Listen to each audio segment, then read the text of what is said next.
So if you look at this example, all right, you will find that they say end off with 0.07 mole. So at the end of the reaction, you get 0.07 mole of iodine. It started off with equal amount of hydrogen and iodine. So from that, we're going to let the start state be X mole. And of course, in the reaction, you have minus Y. And this will be obviously your 2Y that's produced. Of course, you start with nothing. So it's plus 2Y. So you end up with plus 2Y. And this X minus Y, in actual fact, is equal to 0.07 mole, because they tell you that that is the amount of iodine formed. But we know that the value 0.07 mole form is also equal to, this value 0.07 is also equal to X minus Y, right? So X minus Y is 0.07. So therefore, because of this number is also 0.07. And hence in this question, they are asking you what is the number of moles of HI at equilibrium. So we can come up with actually the Kc expression, and more importantly, in these questions, we know the value of Kc, which is 48.2. So what is important is that in this question, they did not give you the volume of the vessel, but we do know from the Kc expression, since the Kc is dimensionless, the volume all cancels away. So you can see all the volume actually cancel away. And hence, because of that, the Kc is left with this expression.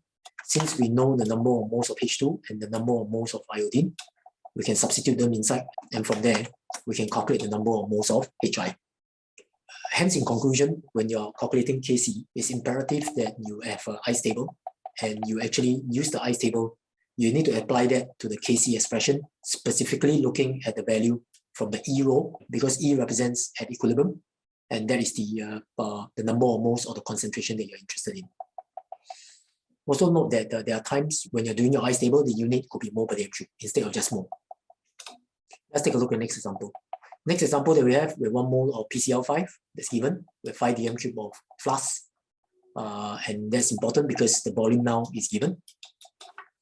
And they mentioned that the percentage conversion is 51%. So if I start off with 1 mole and nothing, okay, and if 51% is found and the percentage conversion is 51%, and be careful, sometimes they can say the percentage of PCl left is 51%, then you'll be different. Okay, in this case, the conversion is 51%, which means minus 0.51 mole is converted to produce 0.51 and 0.51. So from that, we can end up with the ice table. So the number at equilibrium for PCl5 is 0.49, while the rest will be 0.51. From there, if you substitute inside the Kc expression, you will end up with this. And what's important is that you're now making use of the volume, 5 dm cube, Kp. In this example, we mentioned that the nitrogen is 1 mole, react with hydrogen, which is 3 mole, and at a pressure of this 8 times 10 to the power 6 Pascal. Eventually, they found that equilibrium mixture to have 0.7 moles of ammonia. So probably quite straightforward for us. We start off with mole, and then we have the chemical reactions as minus X, minus 3X, and your plus 2X. So this is what is left at equilibrium. And mathematically, we could actually add up everything. We could add up the number of moles in terms of X. That happens to be the number of moles. And actually, we could technically calculate out the mole fraction as well. All right, from the mole fraction, we can work out the partial pressure at equilibrium, provided we know the equilibrium pressure. So in these questions itself, a lot of people were mistaken that the 8 times 10 to the power 6 is actually the initial pressure. Actually, that's not correct. Actually, the total initial pressure, when they mention nitrogen and hydrogen react at this temperature, at this pressure, that pressure is in fact the total pressure at equilibrium. So the 8 times 10 to the power 6 Pascal is in fact your total pressure at equilibrium, which means the question could now be solved because firstly, we can also make use of 0.7 mole of ammonia because if it's 0.7 moles of ammonia is finally produced at equilibrium, then obviously your 2x is equal to 0.70. From there, you can be able to work out your number of moles at your number of moles of hydrogen and the number of moles of your nitrogen at equilibrium. And from that, we can work out all the mole fraction. And from the mole fraction, we can work out the partial pressure for each of them. But knowing that P is in fact equal to 8 times 10 to the power 10 Pascal. And from there, we can work out the Kp value. Next example that we have, we start off with a sample nitrogen and hydrogen sample. Ratio is 2:3. They mentioned that 30% of the reactants have reacted.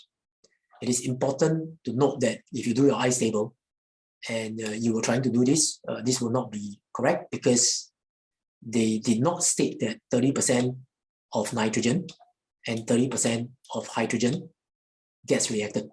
All we know is 30% of the reactant. That means the ratio of how hydrogen and nitrogen react has nothing got to do with the initial mole ratio. So the correct thing to do is still very much to fill up the ice table as such, working now in this case with partial pressure. All right. So at times when you do your ice table, it may not necessarily start from mole. You could also start with partial pressure directly. So in this case, in terms of the chemical reaction that occur, we let it be minus 2x, minus 3x to give 2x. Then from there, we can work out that this is 2p0. This is the equilibrium pressure. What is important is that we now definitely know that minus 4x has been used up. Okay, so if minus 4x has been used up, it means that minus 4x must now be 30% of the reactant, which means 30% of your 5p0. So that is how we say 4x is equal to 30% of the 5p0, and from there we can work out x, and from x we can then take the value and substitute inside for all of them, and we're able to actually derive the expression of Kp in terms of P, which is actually the total equilibrium pressure.